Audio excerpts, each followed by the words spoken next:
నీ సేవలో ఎదురైనా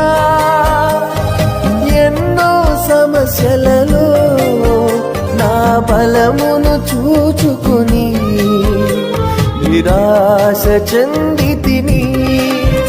నీ సేవలో ఎదురైనా ఎన్నో సమస్యలలో నా బలమును చూచుకొని నిరాశ చెందితిని.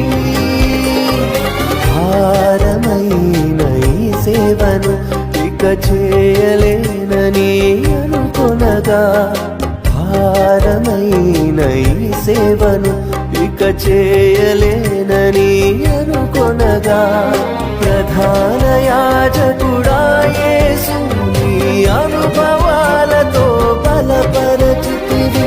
ప్రధాన